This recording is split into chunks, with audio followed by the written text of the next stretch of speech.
Hello students, welcome to economic classes.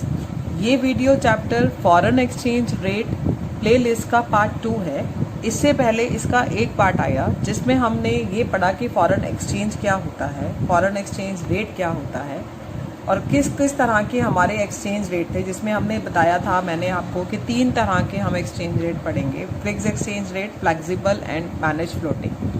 तो हमने उस वीडियो में फिक्स एक्सचेंज रेट को डिस्कस किया, उसको समझा वो क्या होता है, कि आई होप कि आपको वो अच्छे से समझ आ गया होगा। तो आज हम इस वीडियो में पढ़ने वाले हैं फ्लेक्सिबल एक्सचेंज रेट सिस्टम क्या होता है। हम बात करते हैं फ्लेक्सिबल एक्सचेंज रेट की। अब फ्लेक्सिबल नाम से ही पता चल रहा है, फ्लेक्सिबल मीन्स चेंज, ठीक है, चेंज होना। फ्लेक्सिबल एक्सचेंज रेट सिस्टम क्या था? इट रेफर्स टू, मैं यहाँ लिख रही हूँ आप देखेंगे, it refers to a system, it refers to a system in which exchange rate between currencies of different countries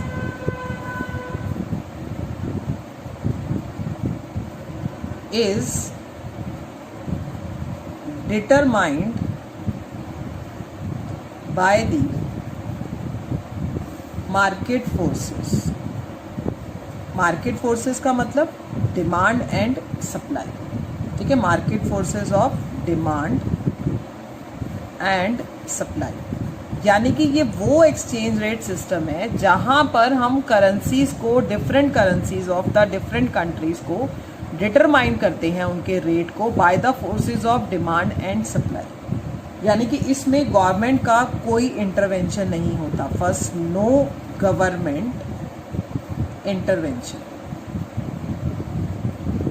इसमें गवर्नमेंट का कोई इंटरवेंशन नहीं होता है। एक्सचेंज रेट जो है वो मार्केट फोर्सेस से डिटरमाइन होता है, डिमांड एंड सप्लाई से। And the exchange rate which is in which demand for foreign currency is equal to, यानी कि अब हम क्या देखेंगे इसमें कि ये रेट वहां डिटरमाइन होगा जहां पर demand for foreign exchange is equal to the supply of foreign exchange. तो हम पहले कि इसका डिटर्मिनेशन करें, हम इसका डिटर्मिनेशन सीखें कि किस तरह से फ्लेक्सिबल एक्सचेंज रेट डिटरमाइन होता है। पहले हम इसका दोनों साइड को इंडिविजुअली स्टडी कर लेते हैं कि डिमांड फॉर फॉरेन एक्सचेंज होता क्या है। डिमांड ऑफ फॉरेन एक्सचेंज, आप इसको ये भी कह सकते हो सोर्सेज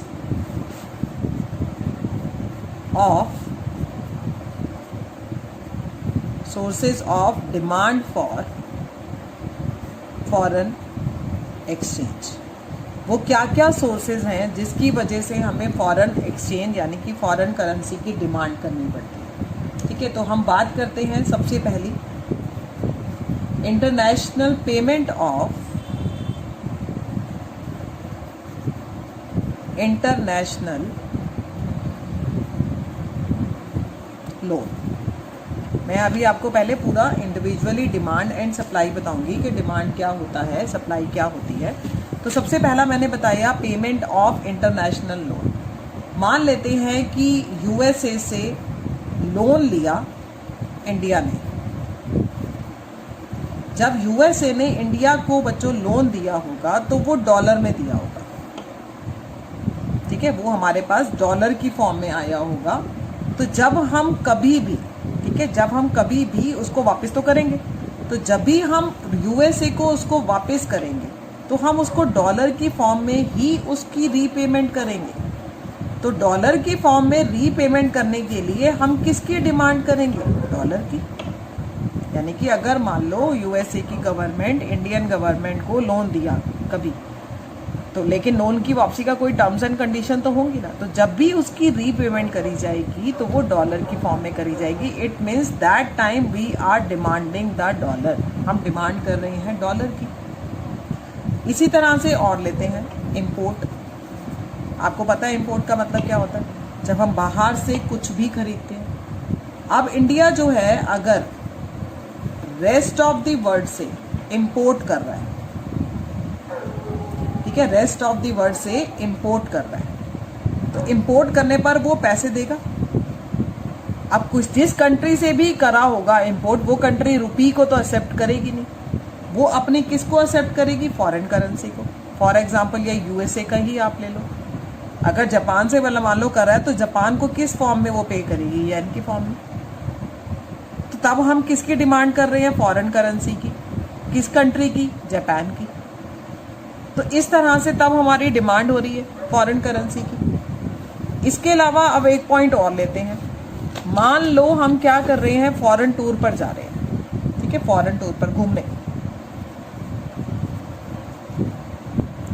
अगर मैं फॉरेन टूर पर यूएसए घूमने जाती हूँ, तो यूएसए में घूमने के टाइम पर अगर मैं वहाँ शॉपिंग कर रही हूँ या मुझे कुछ खरीदना है, तो क्या वो मेरे से रुपये एक्सेप्ट करेंगे, नहीं। मैं यहाँ से अपनी करेंसी को या वहाँ जाके भी अपनी करेंसी को मैं किस में कन्वर्ट कराऊंगी, डॉलर में। इट मीन्स मैं क्या कर रही हूँ, डॉलर की डिमांड, क्योंकि मुझे वहाँ पर पेमेंट करने के लिए डॉलर चाहिए, ठीक है।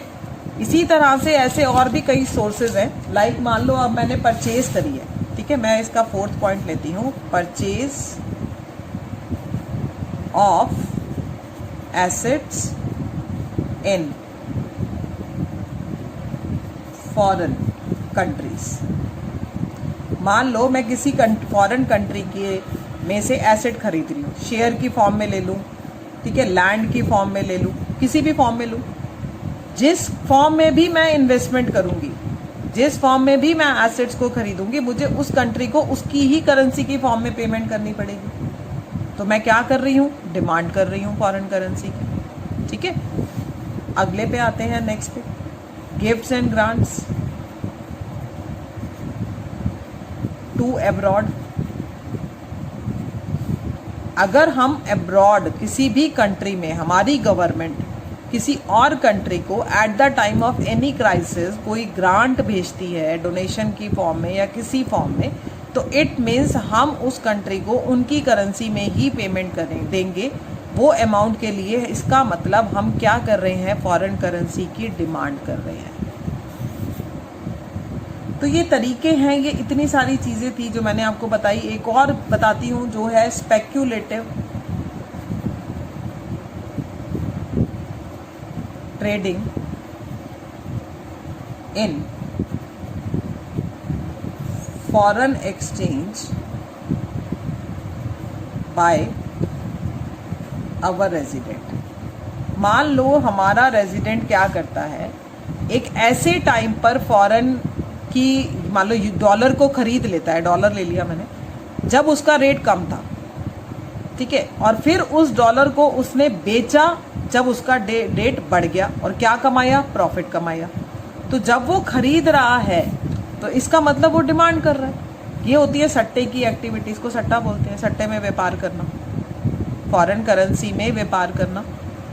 तो उसने खरीदा जब उसका रेट कम था और उसको फिर उसने बेच दिया जब उसका रेट बढ़ गया, ठीक है, रेट हाई हो गया। तो इस तरह से मैंने आपको ये सारे के सारे चीज़ें बताई जो हम, जिस वजह से हम फॉरेन करेंसी की हम डिमांड करते हैं, या आप इसको sources of foreign demand for foreign currency भी कह सकते हो बच्चों। अब ये करने के बाद हम इसके कर्व की बात कर लेते हैं, demand curve of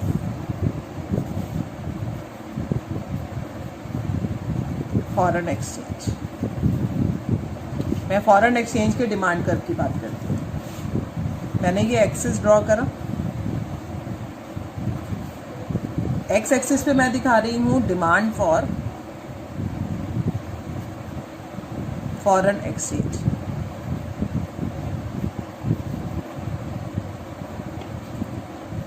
Y axis पे मैं दिखा रही हूँ रेट ऑफ फॉरेन एक्सचेंज,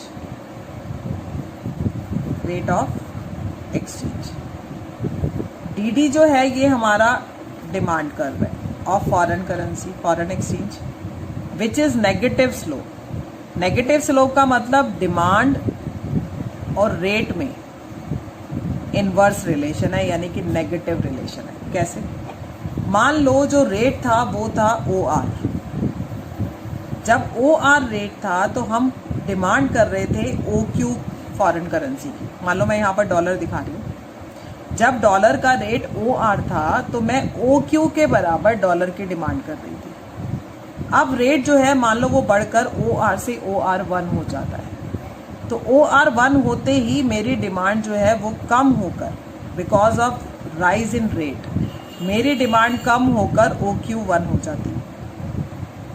या इसी तरह से मान लो अगर रेट OR से OR2 हो जाता है तो मेरी डिमांड जो है वो बढ़कर OQ से OQ2 हो जाती है।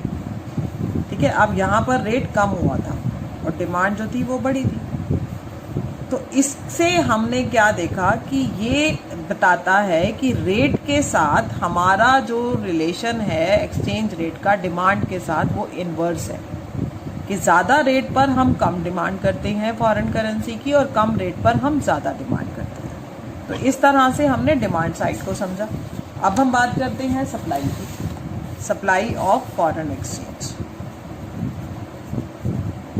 Supply of foreign exchange. ठीक है, अब सप्लाई का मतलब सप्लाई जो है वो कि क्या क्या वजह हैं। पहला हम करते हैं एक्सपोर्ट, क्या क्या वजह हैं जिससे फॉरेन करेंसी की हमारी कंट्री में मान लो सप्लाई हो रही है। एक्सपोर्ट का मतलब अब बाहर के लोगों ने, अगर बाहर के फॉरेनर्स ने या बाहर की कंट्रीज़ ने इंडिया में अगर कुछ खरीदा है, इंडिया से अगर कुछ हमारे यहाँ से एक्सपोर्ट हुआ है बाहर की कंट्री में, तो हमारे को जो पेमेंट मिलेगी वो हमें फॉरेन करेंसी की फॉर्म में ही तो मिलेगी। तब हमारे यहाँ पर फॉरेन करेंसी की क्या हो रही है, इसका मतलब सप्लाई।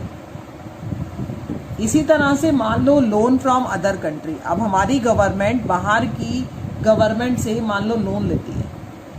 ठीक है, हमारी कंट्री जो है लोन्स फ्रॉम अदर कंट्रीज, हमारी गवर्नमेंट जो है बाहर की कंट्री से अगर लोन ले रही है बच्चों, तो वो लोन जो है वो हमें फॉरेन करेंसी की फॉर्म में मिलेगा। तब उस केस में भी फॉरेन करेंसी जो है हमारे यहाँ आएगी, इट मीन्स उसकी सप्लाई होएगी। ठीक है, इस तरह से अगला देखते हैं, direct purchase of goods and services by non resident in domestic market. मान लो कोई अमेरिकन अगर इंडिया घूमने के लिए आया है, तो जब वो इंडिया घूमने आया होगा, अगर उसको कोई शॉपिंग करनी होगी, तो क्या यहाँ पर उससे शॉपिंग करने पर वो जो शॉपकीपर्स होंगे जहाँ से उसको शॉपिंग करनी है वो उससे डॉलर एक्सेप्ट करेंगे? नहीं, उसको हमारे यहाँ पर डॉलर को रुपये में कन्वर्ट कराना पड़ेगा। तब ऐसे केस में भी हमारे पास फॉरेन करेंसी की सप्लाई हुई है, यानी कि पैसा आया है। ठीक है, अगला चलते हैं, एक और बहुत वो भी आसान है, इन्वेस्टमेंट फ्रॉम अदर कंट्रीज। ये बिल्कुल उसका ऑपोजिट। अगर हम बाहर की कंट्री के शेयर्स वगैरह खरीदते हैं तो हम डिमांड करते हैं फॉरेन करेंसी की, तो लेकिन अगर बाहर की कंट्रीज अगर हमारे यहाँ पर शेयर में इन्वेस्टमेंट करती है या किसी और चीज़ में इन्वेस्टमेंट करती है, तो फिर वो हमारे यहाँ पर एक्सचेंज रेट आएगा, तब वो हमारे पास फॉरेन करेंसी आएगी, क्योंकि वो इंडियन रुपये में कन्वर्ट करके ही तो इन्वेस्ट करेगी। तो इस केस में भी फॉरेन करेंसी की जो है हमारे यहाँ पर क्या होगी, सप्लाई बढ़ जाती है। इसी तरह से एक और करते हैं, अगर हम गिफ्ट्स एंड ग्रांट्स देते हैं तो हमें गिफ्ट्स एंड ग्रांट्स मिलते भी तो हैं, जिसको हम कहते हैं unilateral transfers from abroad.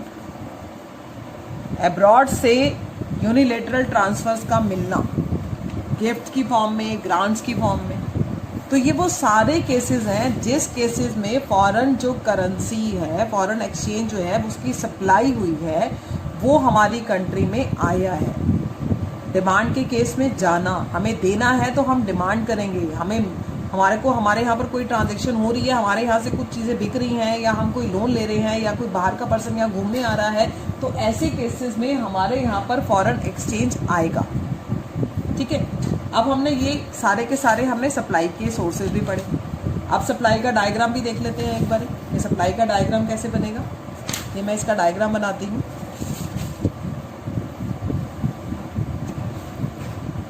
X axis पर हम क्या दिखा रहे हैं, supply, of foreign exchange. Y axis पे मैं क्या दिखा रही हूँ? Rate of exchange. ये एसएस मेरा क्या है? सप्लाई पर, which is positive slope. Means कि मान लो अगर मेरा एक्सचेंज रेट OR था तो हमारे पास सप्लाई हो रही थी OQ। फॉर एग्जाम्पल फिलहाल मान लो रेट बढ़ गया, यानी कि डॉलर जो है अब महंगा हो गया। पहले हम $1 के बदले में 60 रुपये दे रहे थे। अब देने वाला हमारे को, जरूरी बात है कि अगर डॉलर का रेट 65 हो जाएगा तो बच्चों देने वाला हमारे को ज़्यादा ही तो देगा, यानी सप्लाई ज़्यादा हो जाएगी। और अगर रेट मान लो अब OR से OR2 हो जाता है तो सप्लाई जो है वो कम होकर OQ2 हो जाती है। तो यानी कि सप्लाई का फॉरेन एक्सचेंज के साथ पॉजिटिव रिलेशन होता है।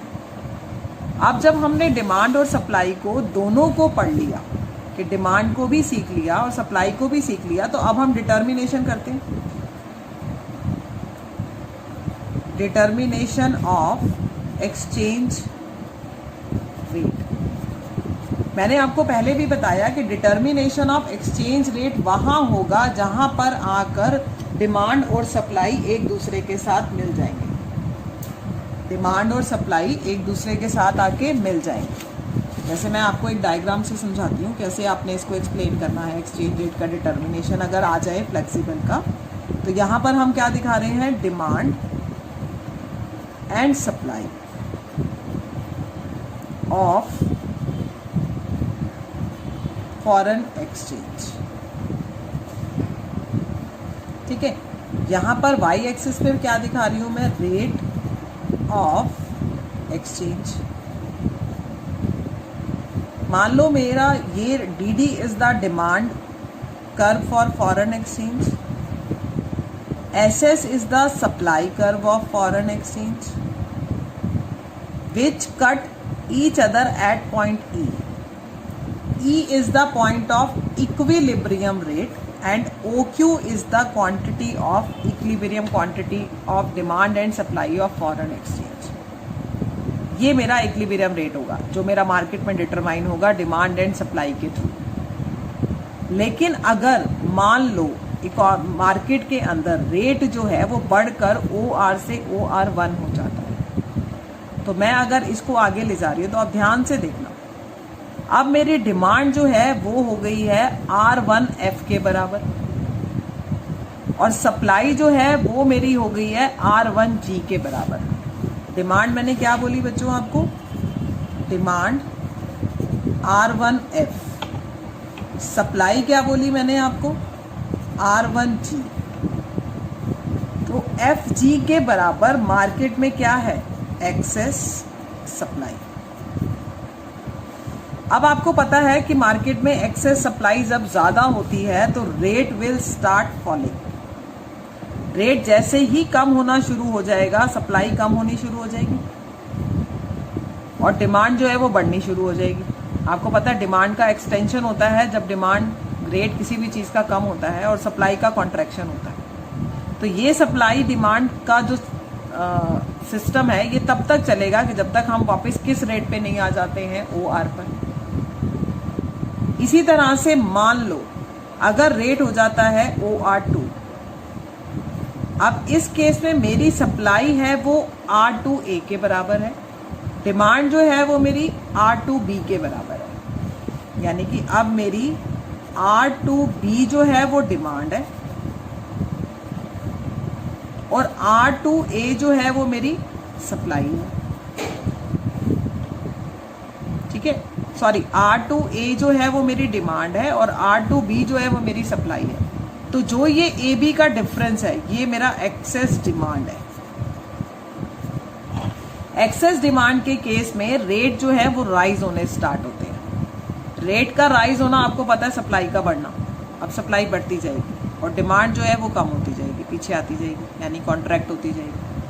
तो ये भी सिस्टम तब तक रहेगा जब तक कि फिर हम इक्विलिब्रियम रेट पर नहीं आ जाते हैं, दैट इज OR।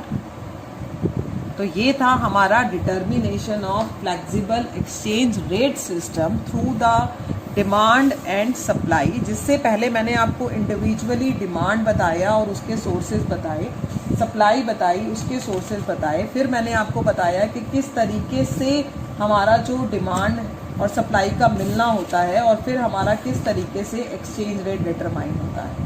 और एक्सचेंज रेट का डिटर्मिनेशन में आप थ्योरी जैसे मैंने बोली आप एग्जैक्टली वैसे ही लिखें, ठीक है, जिससे आपको फिर ये टॉपिक और अच्छा क्लियर हो जाएगा जब आप इसको एक बार लिख के देखेंगे, बना के देखेंगे, ठीक है।